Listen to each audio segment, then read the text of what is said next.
Hello friends, welcome to Spoken English class. இந்த வீடியோவில் நம்ம டெய்லி பேசக்கூடிய வாக்கியங்கள் 10 வாக்கியங்கள் பார்க்க போகிறோம்.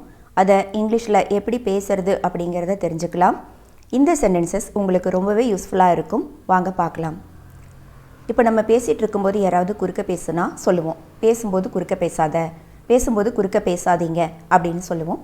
அதுக்கு இங்கிலீஷில் டோன்ட் இன்டரப்ட் வைல் ஸ்பீக்கிங் அப்படின்னு சொல்லணும். டோன்ட் இன்டரப்ட் வைல் ஸ்பீக்கிங், பேசும்போது குறுக்க பேச வேண்டாம்.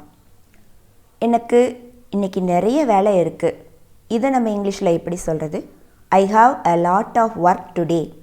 ஐ have a lot of work today. I have எனக்கு இருக்குது, என்ன இருக்குது? எ லாட் ஆஃப் ஒர்க், நிறைய ஒர்க் இருக்குது, நிறைய வேலை இருக்குது. டுடேனா இன்றைக்கின்னு அர்த்தம். I ate an apple. நான் ஒரு ஆப்பிள் சாப்பிட்டேன்.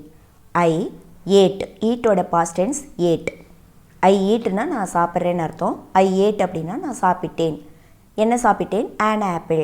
I ate an apple. நான் ஒரு ஆப்பிள் சாப்பிட்டேன். உன்னுடையது எது அப்படின்னு கேட்போம். Which is yours. Which is yours, உன்னுடையது எது? திஸ் இஸ் மைன், இது என்னுடையது. மைன் அப்படின்னா என்னுடையதுன்னு அர்த்தம்.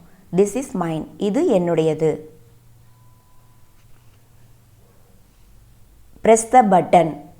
press the button, பட்டனை அழுத்துங்க, பொத்தானை அழுத்தவும் அப்படின்னு சொல்கிறதுக்கு பட்டனை ப்ரெஸ் பண்ணுங்க அப்படின்னு சொல்லுவோம். அதுதான் press the button. நீங்கள் என்ன சமைச்சிட்ருக்கீங்க அப்படின்னு கேட்போம். நீ என்ன சமைச்சிட்ருக்க அப்படின்னு கேட்போம். அதை வாட் ஆர் யூ குக்கிங் அப்படின்னு கேட்கலாம். வாட் ஆர் யூ குக்கிங், நீங்கள் என்ன சமைச்சிட்ருக்கீங்க? நோ யூஸ் அப்படின்னா பயன் இல்லை. யூஸ் அப்படின்னா பயன் அப்படின்னு அர்த்தம், நன்மை. யூஸ். நோ யூஸ் அப்படின்னா பயன் இல்லை அப்படின்னு அர்த்தம், பிரயோஜனம் இல்லை, பயன் இல்லை அப்படின்னு சொல்லுவோம் இல்லையா? நோ யூஸ், பயன் இல்லை. இட் இஸ் ஹாட், ஏதாவது சூடாக இருக்குது அப்படின்னா நம்ம சொல்லுவோம் சூடாக இருக்குது. ஹாட்னா சூடாக இருக்குதுன்னு அர்த்தம். இட் இஸ் ஹாட், அது சூடாக இருக்கிறது, அது ரொம்ப அது சூடாக இருக்குது அப்படின்னு சொல்கிறது. இன்றைக்கி எனக்கு பிறந்த நாள் அப்படின்னு சொல்கிறத டுடே இஸ் மை பர்த்டே அப்படின்னு சொல்லுவோம். பர்த்டே அப்படின்னா பிறந்த நாள். மை பர்த்டே, என்னுடைய பிறந்தநாள். டுடேன்னா இன்றைக்கின்னு அர்த்தம். டுடே இஸ் மை பர்த்டே, இன்றைக்கி என்னோட பிறந்தநாள். தேங்க்ஸ் ஃபார் வாட்சிங் திஸ் வீடியோ. இந்த வீடியோவில் பார்த்துருக்கக்கூடிய சென்டென்ஸ் எல்லாம் நீங்கள் ப்ராக்டிஸ் பண்ணிட்டுருங்க, யூஸ் பண்ணிட்டுருங்க.